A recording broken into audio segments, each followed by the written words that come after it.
اور اس طرح کی ساری گندگیاں ایک دوسرے کے لیے دل میں ہوتی ہیں، تو اس کو دلوں سے صاف کرنا، تو یہ کون کر سکتا ہے؟ یہ صرف اللہ کر سکتا ہے۔ جب بندہ کوشش کرتا ہے، اسلام کو اپنی اصل شکل میں اپناتا ہے، تو پھر اللہ کی نعمت کے نتیجے میں اس کا دل بھی کیا ہو جاتا ہے؟ لیکن کب ہوتا ہے یہ؟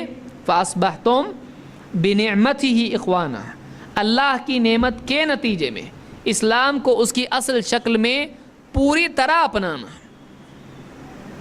تھوڑا اسلام نہیں، میری پسند کا اسلام نہیں، اسلام میری پسند کے مطابق ہو یا میری پسند کے خلاف ہو۔ جب اس طرح سے اسلام کو آدمی اپناتا ہے تو اس کی خواہشات اسلام کے تابع ہو جاتی ہیں، پھر وہ اپنے آپ کو بدلنے کے لیے تیار ہو جاتا ہے، پھر اپنے دل سے وہ گندے جذبات دوسروں کے لیے نکال پھینکتا ہے، کیونکہ اسلام اس سے اس کا تقاضا کر رہا ہے۔ سمجھ میں آئی بات؟ تو اس آیت میں سورہ آل عمران کی آیت نمبر 103 ہے، اس میں کتنے قسم کے اختلاف بیان ہوئے ہیں؟ کون بتائے گا؟ 2 یا 3؟ 2۔ پہلا دینی اختلاف، یعنی جس کا نتیجہ کیا ہوتا ہے؟ فرقہ پرستی۔ اسی لیے اللہ نے کیا لفظ استعمال کیا؟ وَلَا تَفَرَّقُوا، فرقہ فرقہ مت بنو۔ اور دوسرا اختلاف دلوں کا اختلاف۔ کیا بیوی شوہر کا اختلاف اس میں آ سکتا ہے کہ نہیں؟ کچھ لوگ بول رہے ہیں ہماری ابھی شادی نہیں ہوئی تو اس بارے میں ہم جواب دینے کی پوزیشن میں نہیں ہیں، پہلے ہماری شادی کرو اس کے بعد ہم سے سوال پوچھو ہیں۔ جن کی نہیں ہوئی بہت زور سے ہنس رہے ہو۔ کیا آ سکتا ہے؟ باپ بیٹے کا اختلاف، بھائی بھائی کا، پڑوسی پڑوسی، اجنبی اجنبی، بائک آ کے ایک دوسرے کو آگے جانے نہیں دے رہا، وہ بیچ میں آیا، شروع وہاں پہ گاڑی روک کے کیوں جھگڑا ہو رہا ہے؟ مجھ کو جلدی جانا تھا، یہ بیچ میں کیوں آیا؟ تو گاڑی روک کے جھگڑا، یعنی 5 منٹ کی وجہ سے 1 گھنٹہ، اور ہو سکتا ہے ہفتہ بھی، مہینہ بھی، کہاں؟ دواخانے میں۔ تو بعض اوقات آدمی جلدی کے چکر میں زیادہ لیٹ ہو جاتا ہے۔ تو یہ اختلافات سارے کے سارے مار پیٹ جھگڑے دل کے جتنے یعنی بغض عداوت کے معاملے سب کے سب اس میں آتے ہیں۔ اس میں ایک اشارہ یہ بھی ہے کہ دینی اختلاف اگر صحیح طرح سے اس کو ڈیل نہ کیا جائے تو کس میں تبدیل ہو جاتا ہے؟ آپسی جھگڑوں میں تبدیل ہو جاتا ہے۔ صحیح ہے کہ اگر دینی اختلاف کا صحیح حل نہ نکلے تو اس کے نتیجے میں فرقہ پرستی، اور فرقہ پرستی کہاں تک چلی جاتی ہے؟ دلوں کا اختلاف اور مار پیٹ۔ صحیح ہے، جنگوں تک معاملہ جاتا ہے، جنگوں تک معاملہ جا سکتا ہے۔ اس لیے آپ آیت کا ٹیکسٹ دیکھیں، پروگریسولی اللہ تعالیٰ نے ساری چیزیں بیان کی ہیں۔ نمبر 1 بتا دیا، اللہ کی رسی کو مضبوطی سے تھام لو، یہ بیسک سلوشن ہے، بیسک حل ہے تمہارے بکھرنے سے روکنے کے لیے۔ پہلا سلوشن کیا ہے؟ اللہ کی رسی کو مضبوطی سے تھام لو، سب مل کے اس پہ آ جاؤ گے، باقی سارے مسئلے اپنے آپ حل ہو جائیں گے۔ اگر یہ نہیں کرو گے تو کیا ہوگا؟ آپس میں تم اس کی یہ رائے، اس کی وہ رائے، اس کی وہ رائے، کیوں؟ قرآن و سنت کی بجائے اپنی رائےوں پر چلنے لگ گئے تو کتنے ہو گئے؟ ایک کے ہو گئے انیک۔ اب جب وہ ہو جائے گا تو ظاہر بات یہ بتائے گا میں حق پر ہوں، وہ بتائے گا میں حق پر ہوں، یہ بتائے گا تو غلط ہے، وہ بتائے گا تو غلط ہے۔ اس کے نتیجے میں کیا ہو جائے گا؟ جب کسی کو بولیں گے تو غلط ہے تو کیا ہو جائے گا؟ دل میں سوراخ ہوگا کہ نہیں ہوگا؟ جب ایسا بولا جائے گا تو دل کو برا لگے گا، دلوں میں نفرتیں پیدا ہوں گی کہ وہ مجھ کو غلط بولتا ہے، وہ مجھ کو باطل بولتا ہے، وہ مجھ کو گمراہ بولتا ہے، تو پھر دل میں کیا ہو جائے گا؟ نفرت پیدا ہوگی۔ یہ نفرت راستہ ڈھونڈے گی۔ پریشر کوکر ہے آپ کا، تو اگر اس کا بند کر دیں ہوا نکلنا تو کیا ہوگا؟ دھماکہ۔ تو نفرتیں جب بڑھتی چلی جائیں گی تو وہ غصہ اور دشمنیاں راستہ تلاش کریں گی، مار پیٹ اور اس طرح کی ساری خرافات کا، اور پھر آپس میں کیا ہو جائے گا؟ جھگڑا اور جنگیں اور مار پیٹ۔ تو یہ اللہ تعالیٰ نے اس ایک آیت میں بیان کیا ہے۔ سمجھ میں آ رہی بات؟ دیکھیے قرآن کی آیات میں غور کرنے سے، سلف کے جو اس کے ارشادات ان کے ہیں اس میں غور کرنے سے بہت ساری باتیں سامنے آتی ہیں۔ لہٰذا یہ آیت ہم کو بتاتی ہے 2 قسم کے اختلاف ہیں، دینی اور ذاتی، بعض اوقات دینی اختلاف ذاتی اختلاف کی صورت بھی اختیار کر لیتا ہے، اور علمی اختلاف مار پیٹ تک بھی پہنچ جاتا ہے، جنگوں تک بھی پہنچ جاتا ہے۔ اس کا حل کیا ہے؟ اللہ کی رسی کو مضبوطی سے تھامے نا، یہی ہماری دعوت ہے، کتاب و سنت کی اتباع کرنا۔ آگے آئیے، آگے بڑھتے ہیں۔ دوسری چیز یہ ہے کہ توحید والوں کے لیے بھی یہ ڈر اب بھی باقی ہے کہ ان میں اختلاف ہو سکتا ہے، اور یہ اختلاف ان کی بربادی کا سبب بن سکتا ہے۔ اور شیطان کا حربہ یہ ہے کہ کسی طرح سے لوگوں کو، مسلمانوں کو آپس میں لڑا دے، وہ لڑانا چاہتا ہے۔ اسی لیے آدم علیہ السلام کے بیٹوں کو بھی اس نے کیا کیا؟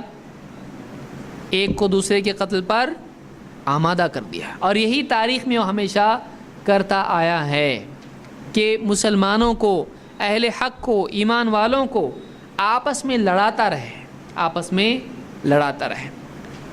ایمان والوں کے لیے عرب میں توحید کے غلبے کے بعد، عرب میں کیا تھا؟ پورا شرک تھا۔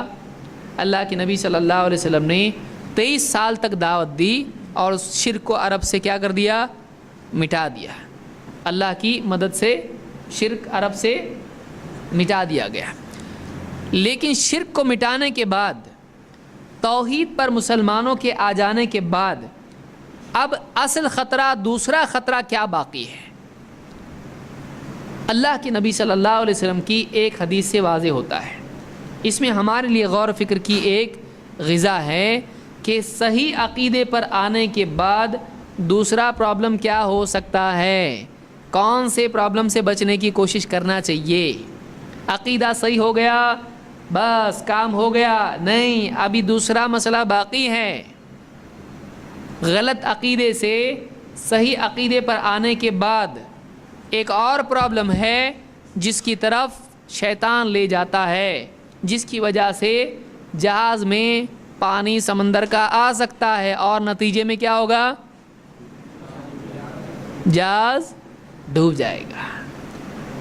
وہ دوسری چیز کیا ہے جو ایک معاشرے کو تباہ کر سکتی ہے؟ کون سا معاشرہ؟ شرک والا ہے، توحید والا؟ تو توحید والوں کا معاشرہ بھی برباد ہو سکتا ہے، ہو سکتا ہے۔ کس چیز سے برباد ہو سکتا ہے؟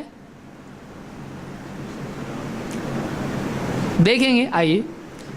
اللہ کے نبی صلی اللہ علیہ وسلم فرماتے ہیں، ان الشیطان قد ایس ان یعبدہ المصلون فی جزیرۃ العرب۔ ان الشیطان قد ایس، شیطان مایوس ہو چکا ہے۔ ایسا یا یئسا، اسی پر سے لفظ کیا بنا ہوا ہے؟ مایوس، جو مایوس ہو جائے، یعنی امید چھوڑ دینا۔ مایوس ہونا کس کو کہتے ہیں؟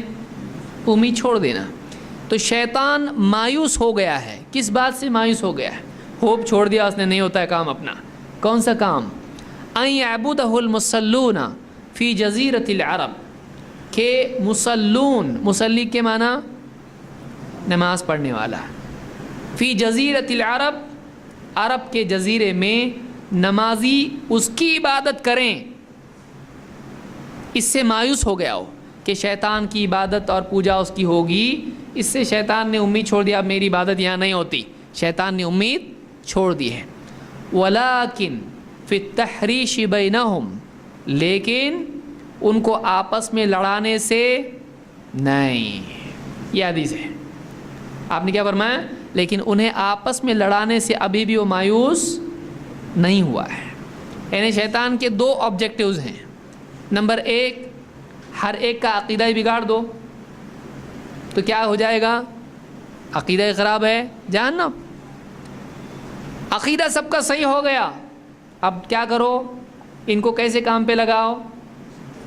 آپس میں ان میں جھگڑے بنا۔ اس لیے پورے ملک کا آپ جائزہ لے کے دیکھیں، آپ کو اس حدیث کی تشریح زمین پر دکھائی دے گی۔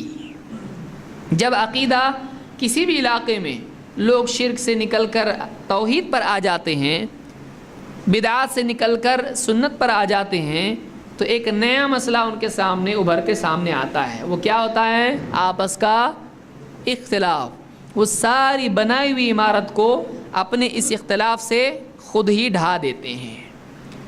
تو یہاں پر اللہ کے نبی صلی اللہ علیہ وسلم نے امت کے توحید پر آنے کے بعد ایک دوسرے خطرے کی طرف اشارہ کیا ہے. وہ کیا ہے؟ وَلَٰكِن فِي التَّحْرِيشِ بَيْنَهُمْ، کہ آپس کے ان کے اختلاف سے ابھی وہ مایوس نہیں ہوا ہے. تو اہل توحید کو سب سے زیادہ جس چیز کی طرف دھیان دینا چاہیے وہ یہ کہ کہیں عقیدے کے صحیح ہو جانے کے بعد ان میں آپس میں جھگڑا اور اختلاف پیدا نہ ہو. اور بعض اوقات چھوٹی چھوٹی بات ہوتی ہے، کسی ایک مسئلے میں علمی اختلاف ہو گیا، اس کی یہ تحقیق اس کی وہ تحقیق، اب شروع ہو گیا جھگڑا. وہ اس کو گمراہ بول رہا ہے، یہ اس کو گمراہ بول رہا ہے، یہ اس کے خلاف پمفلٹ چھاپ رہا ہے، وہ آ کے اس کے اوپر پمفلٹ چپکا رہا ہے اس کے پمفلٹ پہ. تو اس طرح سے ایک دوسرے کے خلاف تردیدی معاملات شروع ہو جاتا ہے، بلکہ ایک دوسرے کو بعض جزئی مسائل کے اندر جن میں دونوں طرف کی گنجائش ہوتی ہے اور دلائل ایک دم واضح نہیں ہوتے ہیں، لیکن آپس میں کیا ہوتا ہے؟ ایک دوسرے کے خلاف طعن و تشنیع اور ایک دوسرے کی تبدیع، ایک دوسرے کو گمراہ اور بدعتی قرار دینا وغیرہ وغیرہ، بہت آگے معاملہ نکل جاتا ہے. کبھی وہ معاملہ چاند کا ہوتا ہے، کبھی وہ معاملہ کوئی اور معاملہ ہوتا ہے. ایسے معاملات جن میں دونوں طرف کی تحقیق ہوتی ہے، اس میں آپس میں ایک دوسرے کے خلاف دشمنی کا محاذ کھڑا کر دیتے ہیں. یہ کس کی طرف سے ہوتا ہے؟ وَلَٰكِن فِي التَّحْرِيشِ بَيْنَهُمْ. پھر وہ اپنا ایک دعویٰ سینٹر بناتا ہے، پھر یہ اپنا ایک دعویٰ سینٹر بناتا ہے، پھر وہاں سے ان کے خلاف میگزین نکلتا ہے، اس میں پرچہ ایڈیٹوریل آتا ہے، یہاں سے ان کا جواب آتا ہے. تو اب بدعتی بولتے ہیں ہم کو فکر کرنے کی ضرورت نہیں ہے، درگاہ والے بولتے ہیں ہم کو کوئی بزی کرنے والا نہیں ہے. یہ آپس میں اتنے بزی ہیں کہ ان کو آپس میں ایک دوسرے کے رد سے وقت نہیں ہے، آپس میں ایک دوسرے کو برباد کرنے سے وقت نہیں ہے. ہم تک کب پہنچیں گے یہ لوگ؟ شیطان کیوں کرتا ہے ایسا؟ یہ لوگ اگر فری ہو جائیں گے تو یہ لوگ شرک کے خلاف، بدعت کے خلاف اور دوسری بہت ساری گمراہیوں کے خلاف کام کریں گے. میری جڑ کٹ جائے گی. ان کو کیا کرو؟ آپس میں اتنا بزی کرو کہ شرک پھلتا پھولتا رہے. ہے کہ نہیں؟ اب دو آدمی آئے شرک کا پیڑ کاٹنے کے لیے، اب دونوں میں ہی جھگڑا شروع ہوا. نہیں میں کاٹوں گا، کیوں؟ کریڈٹ مجھ کو ملنا چاہیے، اخبار میں میرا نام آنا چاہیے. وہ بول رہا نہیں میں کاٹوں گا، میرے ابا نے وصیت کر کے گئے ہوئے ہیں، تو کاٹے پیڑ. ٹھیک ہے. اب دونوں میں کیا ہوا؟ وہ بھی اپنی کلاڑی لے کے آیا، یہ بھی اپنی جو بھی ہے کاٹنے کے لیے کلاڑی لے کے آیا. اب دونوں بحث کر رہے ہیں. وہاں پہ لوگ آ رہے ہیں، یہاں پہ پیڑ کی پوجا کر رہے ہیں، سب کر رہے ہیں. ہاں کرتے رہو، وہاں پہ تم کو کرسی بھی بنا کے دیتے، وہاں پہ چبوترا بنا کے دیتے، رنگ بنا کے دیتے، لڑو باکسنگ کرو اس کے اندر. ہم لوگ یہاں پر اپنی شرکیات کفریات جاری رکھیں گے. پھر جب اور زیادہ بحث بڑھ گئی اور ان کا جذبہ توحید اور زیادہ قوی ہو گیا، اور میں ہی کروں گا، تو غلط ہے میں صحیح ہوں، میں حقدار ہوں تو حقدار نہیں ہے. لڑتے لڑتے کلاڑی کہاں استعمال ہو رہی؟ ایک دوسرے کی ٹانگ کاٹنے میں. کلاڑی لائے کیوں تھے؟ پیڑ کاٹنے کے لیے. اب جب دونوں نے ایک دوسرے پہ کیا، دونوں کہاں پہنچ گئے؟ ایک پہنچا قبرستان، دوسرا پہنچا دواخانے، دواخانے سے چوکی، چوکی سے جیل. تو وہ ادھر اور یہ ادھر. سمجھ میں آ رہی بات؟ اور یہ پیڑ دیکھو اللہ نے کیسا کام کیا، ان کا بابا نے کیسا کام کیا، ان کا دونوں کا کام کر دیا بابا نے. اب بابا کی کرامت جب مشہور ہو گئی کہ دونوں بھی پیڑ کاٹنے کے لیے ایک نہ ایک دو، اور بابا نے کیسا کام کر دیا اس کا بغیر ٹچ کے. آپس میں ان کو ایسا کر دیا کہ وہ ایک تو پہنچ گیا زمین کے نیچے، ایک پہنچ گیا سلاخوں کے پیچھے. وہ آیا دواخانہ. اب ادھر بڑی درگاہ بن جائے گی، بنے گی کہ نہیں بنے گی؟ اب وہ پیڑ کیسا ہوگا؟ سنہری، اس میں اس کو پٹے ماریں گے، اس کو جھومر لٹکے گا، اس کو لائٹنگ لگے گی، اور وہاں کا عرس بھی ہوگا. دور دور سے لوگ سفر کرنے کے لیے آئیں گے کہ یہ پیڑ اتنا پاورفل، وہ پیڑ کون سا ہے جس نے آدمیوں کو لڑا دیا؟ توڑنے والوں کو توڑ دیا، کاٹنے والوں کو کاٹ دیا۔ اس طرح سے عام طور سے ہوتا ہے کہ نہیں ہوتا؟ ہوتا ہے ایسا کہ ہم باطل کی جڑ کاٹنے کی بجائے ایک دوسرے کی جڑ کاٹنے میں لگ جاتے ہیں۔ شیطان کا کام بہت ہی آسان ہو جاتا ہے، وہ ایسا بیوقوف نہیں ہے۔ کوئی آدمی بولے گا اس سے شرک کا کیا تعلق ہے؟ ایسا تعلق ہے، اس کی انرجی شرک کے خلاف لگے، اس کی انرجی بدعات کے خلاف لگے، بہت نقصان ہو جائے گا۔ اس کو کیا کرو؟ اس کی انرجی آپس میں لگا دو ان کی۔ جب یہ آپس میں بزی ہو جائیں گے تو مجھ کو یہاں کام کرنے کا موقع ملے گا، لوگوں کو گمراہ کرنے کا موقع ملے گا۔ شیطان برابر کام پہ لگا دیتا ہے۔ اسی لیے آپ نے کیا فرمایا؟ آپ نے فرمایا ان الشیطان قد ایس ان یعبدہ المصلون فی جزیرۃ العرب۔ شیطان اس بات سے مایوس ہو چکا ہے کہ جزیرۃ العرب میں نمازی اس کی عبادت کریں، شیطان کی عبادت کریں، اس سے مایوس ہو گیا۔ وہ نہیں ہوتا ایسا۔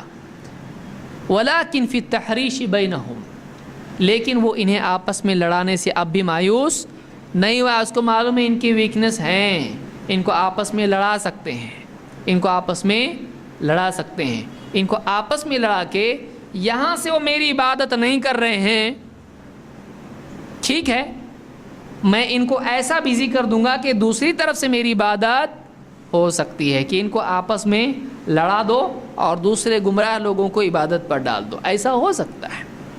لہٰذا اس حدیث کو امام مسلم نے روایت کیا، اور اس حدیث سے معلوم ہوتا ہے کہ اہل ایمان کے لیے، اہل توحید کے لیے آپسی اختلاف کا خطرہ اب بھی باقی ہے، اور یہ وہ خطرہ ہے جس کی وجہ سے شرک کا یعنی کہ جڑیں کاٹنے کا کام رک سکتا ہے۔ شرک کی تردید کا کام، شرک کے رد کرنے کا کام، شرک کے مٹانے کا کام کب رکتا ہے؟ جب ان میں آپس میں کیا ہو جاتا ہے؟ تفرق پیدا ہو جاتا ہے۔ یہ اگر متحد ہوں تو شرک مٹانا آسان، یہ الگ الگ ہو جائیں تو پھر شرک مٹانا مشکل۔ لہٰذا یہ حدیث ایک بہت اہم حدیث ہے۔ اس سے یہ بات معلوم ہوتی ہے کہ شیطان کا ایک بہت بڑا حربہ اہل توحید کو آپس میں لڑانے کا ہوتا ہے۔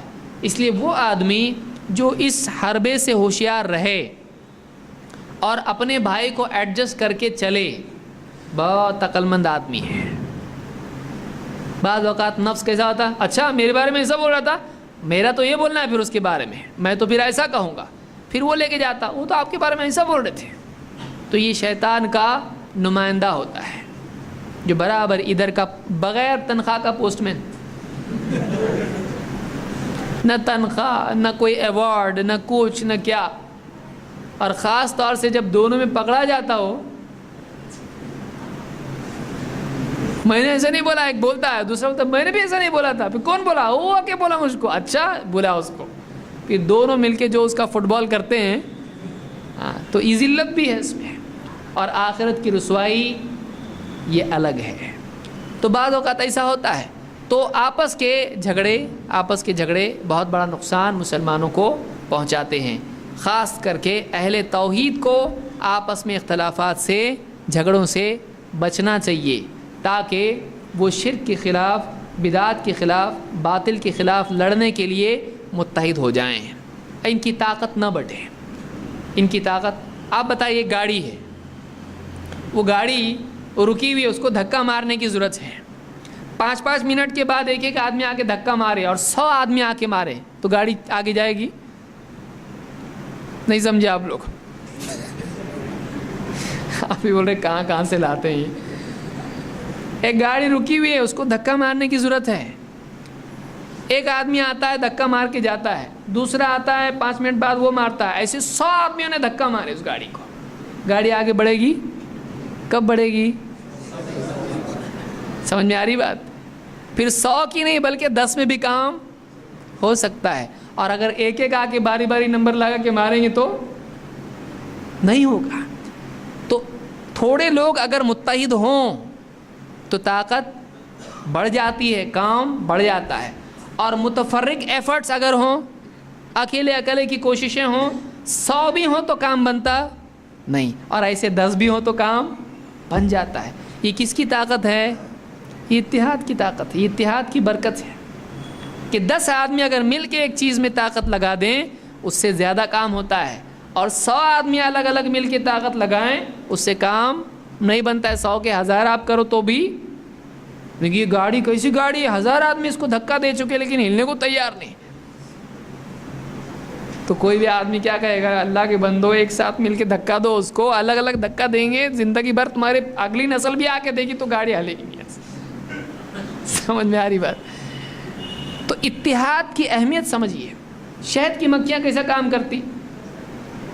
چھتا ایک ہے, میں گھر بنانا, ڈیوٹی ڈپارٹمنٹس, کچھ جا کے پھولوں کا رس لے کے آتی ہیں, شہد بناتی ہیں. کوئی مکھی ہے اور رانی مکھی ہوتی ہے, وہ انڈے دیتی ہے, جو بھی کرتی ہے اس سے یعنی بچے پیدا ہوتے ہیں. پھر کچھ ہیں جو گھر بناتی ہیں, کچھ ہے جو اس کو سکھاتی ہیں شہد کو. کیا کچھ نہیں اس میں ہوتا ہے, مل جل کے وہ لوگ کیا کرتے ہیں, کام کرتے ہیں. کچھ مکھیاں ایسی نہیں, ہم یہاں چھتے میں نہیں رہیں گے, ہم جائیں گے, ہم بھی گھومنے کو جائیں گے, تم بہت گھوم کے آتے ادھر ادھر پھولوں کا رس سنتے, ہم کو چاہیے وہ کرتی. ایسی مکھیاں جو ڈیوٹی ان کو دی گئی ہے وہ چھتے میں رہ کے کام کرتی, مزدور مکھی ہے. کچھ مکھی رہتی ہیں جو جا کے برابر شہد جو ہے پھولوں کا رس لے کے آتی ہے. کچھ ایک مکھی ہوتی ہے جو برابر اگلی نسل کے لیے کام کرتی ہے, مل کے. کچھ ایسی ہوتی ہے جو حفاظتی ہوتی ہے. تو اس طرح سے سب مل کے جب کام کرتے ہیں اور اپنی اپنی ذمہ داری نبھاتے ہیں, دوسرا کیا کر رہا, دوسرے کو کریڈٹ مل رہا, مجھ کو نہیں مل رہا, وہ سوچتے نہیں ملتا. وہ یہ نہیں سوچتے, وہ برابر سوچتے ہیں شہد بن رہا نا, بس سب مل کے بن رہے ہیں تو شہد بن رہا, ہمارا ٹارگٹ کیا ہے, شہد بنانا. شہد بنانا ہمارا ٹارگٹ ہی ہے, لہٰذا ہم مکھی سے گئے گزرے نہ بنے. سمجھ میں آ رہی بات؟ کہ بعض اوقات ہوتا ہے کہ کوئی ایک کام کرتا ہے, کوئی دوسرا کام کرتا ہے, کوئی تیسرا کام کرتا ہے, اور ہر آدمی چاہتا ہے کہ مجھ کو کریڈٹ ملے, میرا نام ہو, میری شہرت ہو. جب ایسا ہوتا ہے تو نقصان ہوتا ہے, اور عام سارے ملک بھر میں آپ دیکھو یہی مصیبت ہے. یہاں اصل جو ہے اتحاد دو چیزوں کے بغیر نہیں ہو سکتا. آپ اس کو لکھ کے رکھو, گھر میں آپ بورڈ بناتے یا جو بھی بناتے آپ یاد رکھو اس کو. دو چیزوں کے بغیر اتحاد نہیں ہو سکتا ہے, ایک اخلاص اور دوسرے صبر. سمجھ میں آیا؟ دو چیزوں کے بغیر اتحاد قائم نہیں ہو سکتا ہے. قائم ہوا بھی تو بہت جلدی وہ دھواں بن سکتا ہے. کچھ اتحاد ٹیمپرری ہوتا ہے, بہت سارے آپ دیکھو اتحاد وقتی ہوتے ہیں, وہ بکھر جاتا ہے. کیوں؟ اتحاد کی قیمت دینی پڑتی ہے, فری میں نہیں ملتا ہے. اس کے لیے اخلاص ضروری ہے, اخلاص ضروری ہے. ٹھیک ہے, اللہ سے لیں گے پھر اتحاد بنتا ہے. کام کریں گے اور اللہ سے لیں گے. ایک دو, ٹھیک ہے تھوڑا بہت اس کا دھکا لگتا ہے, ایڈجسٹ کر لیں گے, صبر کر لیں گے. کسی کی سخت بات, تو یہاں کیوں کھڑا ہے, جا وہاں کام کر. میں اللہ کے لیے کر رہا, میں جا رہا گھر کو, تیری سننے کے لیے آیا تھا میں یہاں پہ. ارے اللہ کے بندے, میں نے تجھ کو اس لیے کہا کہ کام ہونا ہے, میں تو اکرام کرتے بیٹھوں, تو میرا کلیگ ہے, ساتھ والا ہے, تجھ کو بھی اتنے اکرام سے بات کروں میں. جلدی جا, وہاں پہ جانا ہے. اور میں کیوں جاؤں, تو جا, میں جا رہا گھر کو. اور فون بھی بند کر کے رکھنے والا ہوں فلائٹ موڈ پہ, کتنا بھی فون کرو, کہ چابی میرے پاس ہے, دوں گا بھی نہیں وہ چابی. بعض اوقات ایسا ہوتا ہے. تو برداشت کرنا کہ ایک دوسرے کا تھوڑا بہت ہوتا رہتا ہے. ایک ساتھ آپ برتن رکھو گے تو آپس میں برتن ٹکرائیں گے کہ نہیں. پرانے زمانے کے بہت سارے جو بوڑھے لوگ ہیں وہ کچھ مثالیں استعمال کرتے ہیں, بہت سادہ ہے لیکن بہت کام کی ہوتی ہیں. ایک ساتھ برتن رکھیں گے تو ٹکرائیں گے تو آواز پیدا ہوگی. تو کئی لوگ مل کے جب کام کرتے ہیں, سب ایک مزاج کے, اللہ ولی ایک دم وہاں سے آئے, ایسے لوگ رہتے کیا نہیں, ہر ایک کچا پکا مل کے کام کرتے ہیں. ایک دوسرے کی زبان سے, ایک دوسرے کے سلوک سے کچھ ایسا اس کو تکلیف پہنچتی ہے. تو اب اگر اس میں اخلاص ہے کہ مجھ کو اللہ کے لیے کرنا ہے, نام ہو نہ ہو, کوئی عزت دے نہ دے, کوئی میرے لیے کرسی بچھائے نہ بچھائے, مجھ کو اللہ کے لیے کرنا ہے, میں تو اللہ کے لیے کر رہا ہوں, میں تو وہیں سے لوں گا. ایک تو وہ آدمی ٹکتا ہے. اور اتحاد, سب کی سوچ اگر ایسی ہو تو سب لوگ ساتھ مل کے کام کرتے ہیں. نمبر دو, ایک دوسرے کو تکلیف پہنچتی ہے، کبھی زبان سے، کبھی کسی اور ذریعے سے، کبھی کسی اور ذریعے سے. اس تکلیف کو آدمی اگر برداشت کر لے، میرا ہی بھائی ہے چلو چلتا ہے، میں ایڈجسٹ نہیں کروں گا تو کون کرے گا، ٹیم ورک کے لیے برداشت کرنا پڑتا ہے بھائی. تو اگر ایسا مزاج اس کا ہو برداشت کرنے کا تو اتحاد قائم رہ سکتا ہے، ورنہ نہیں. تو یہ دو چیزیں اتحاد کے لیے کیا ہیں؟ ضروری ہے. کون کون سی چیزیں وہ؟ اخلاص اور صبر. اخلاص اور صبر، اللہ سے اجر کے لیے کام کرنا، اور دو آپس میں اپنے بھائی کو ایڈجسٹ کر لینا، برداشت کر لینا. ایسے افراد آئیں گے کہ جو تکلیف بھی دیں گے، کام بھی کریں گے اور تکلیف بھی دیں گے. اب اگر آدمی ان کو برداشت نہ کرے تو وہ چلے جائیں گے اور کام ان کا جو ہوتا تھا وہ کام کیا ہو جائے گا؟ رک جائے گا. سمجھ میں آ رہی بات؟ گاڑی چلتی تو دھواں بھی کرتی، دھوئے کی وجہ سے گاڑی بند کر سکتے نا؟ نہیں، سب کو گھروں میں بیٹھنا پڑے گا. تو دھواں بھی بناتی گاڑی، تو اس کے دھوئیں کو کیا کرنا پڑتا ہے؟ اس کے ٹرانسپورٹیشن کی وجہ سے برداشت کرنا پڑتا ہے. تو افراد جب آتے ہیں اجتماعی زندگی میں کام کرتے ہیں تو وہ دھواں بھی پیدا کرتے ہیں، غلطیاں بھی کرتے ہیں، ایک دوسرے کو دھکا بھی لگتا ہے. لیکن اگر اجتماعی سفر جاری رکھنا ہے تو پھر ہم کو کیا کرنا پڑتا ہے؟ ان کو برداشت کرنا پڑتا ہے. یہ برداشت اگر کسی جماعت کے، کسی ایک منہج کے، کسی مقصد کے لیے جمع ہونے والے افراد میں اگر نہیں ہے، 4 دن کام ہوگا، اس کے بعد سنسان ویران، اس کے بعد کام نہیں ہوتا. اسی لیے آپ دیکھیے بہت سارے لوگ کسی کام کے لیے جمع ہوتے ہیں، پھر دھیرے دھیرے دیکھتے ارے اپنے کو تو کوئی پوچھ رہا ہی نہیں. یہاں پہ 1 2 3 4 غائب، پھر ایک بچتا بیچارہ جس کا نام رہتا فارم پہ، آفیشیل رہتا، وہی لے کے چلتا ہے اس کو. یا کبھی ایسا ہوتا ہے کہ جمع ہوتے ہیں، پھر اس سے اس کا کچھ کلیش ہوتا ہے، اس کی رائے اس سے ٹکراتی ہے، وہ اس کو کچھ سخت بول دیتا ہے. ہوتے ہوتے دھیرے دھیرے بھائی اپنے یہاں پہ کام نہیں ہے اپنے یہاں پہ. کیوں؟ اس لیے کہ اپنے کو یہاں پہ لوگ سختی سے بات کرتے، عزت دیتے نہیں ہیں. تو آپ عزت کے لیے آئے تھے یا کام کے لیے آئے تھے؟ اگر آپ کام کے لیے آئے تھے تو آپ کو عزت ملے نہ ملے آپ کام کریں گے. سمجھ میں آیا؟ آپ ڈاکٹر کے پاس جائیے، بچہ ہو یا کوئی بھی ہو، پاگل خانہ ہے مثلا، یا کوئی پیشنٹ ہے، اس کو انجیکشن دینے کے لیے ڈاکٹر آگے بڑھا، اس نے اس کو زور سے لات ماری. ڈاکٹر کیا کرتا؟ وہ بھی اس کو لات مارتا ہے؟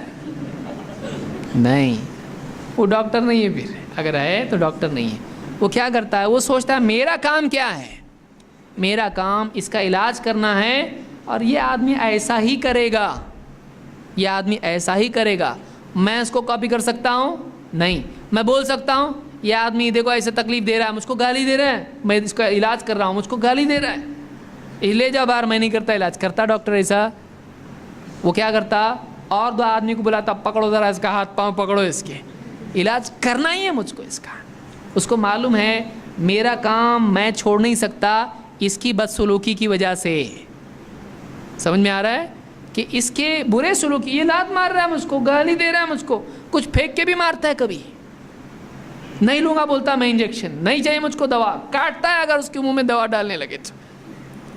ڈاکٹر چھوڑ دیتا اس کو، لے جاؤ بولتا، مرنے دو میں نہیں ذمہ دار اس کا، بولتا ڈاکٹر. اس کو معلوم ہے مجھ کو کام کرنا ہے، مجھ کو اس کا علاج کرنا ہے. وہ اپنے کام پر دھیان دیتا ہے، وہ اپنے کام پر دھیان دیتا ہے. ماں بچے کو دودھ پلانا چھوڑتی ہے اس کے پیشاب پاخانے کی وجہ سے، میری گود میں اس کو دودھ پلانے کے لیے نہیں تو پاخانہ کر دیتا ہے، پیشاب کر دیتا ہے. نہیں پلاتی میں اس کو دودھ. کرتی ماں ایسا؟ کبھی نہیں کرتی. بولتی پیشاب آپ بچہ ہے کرے گا، ایسا ہی کرے گا وہ. میری ڈیوٹی ہے اس کو دودھ پلانا، میری ڈیوٹی ہے اس کا خیال رکھنا. چاہے پیشاب پاخانہ کرے، وہ ایڈجسٹ کرنا پڑے گا. اٹھتی ہے، جا کے دھوتی ہے، پھر واپس آ کے ہاتھ پہنچ کے، ٹھنڈا نہیں لگنا چاہیے، بیمار ہوگا، زکام ہوگا، پھر اس کو لے کے پھر سے دودھ پلاتی ہے. کرتی کہ نہیں کرتی ماں؟ کرتی. یہ دائی کا مزاج ہونا چاہیے. اس سے آپس میں اتحاد پیدا ہوتا ہے. ایک اخلاص اور دوسرے صبر. یہ 2 چیزیں ہیں. اللہ تعالیٰ ان 2 چیزوں کا اہتمام ہم کو کرنے کی توفیق عطا فرمائے. اگلے ہفتے انشاءاللہ اس سلسلے میں آپ لوگوں سے سوالات پوچھے جائیں گے اور ہم آگے بڑھیں گے انشاءاللہ.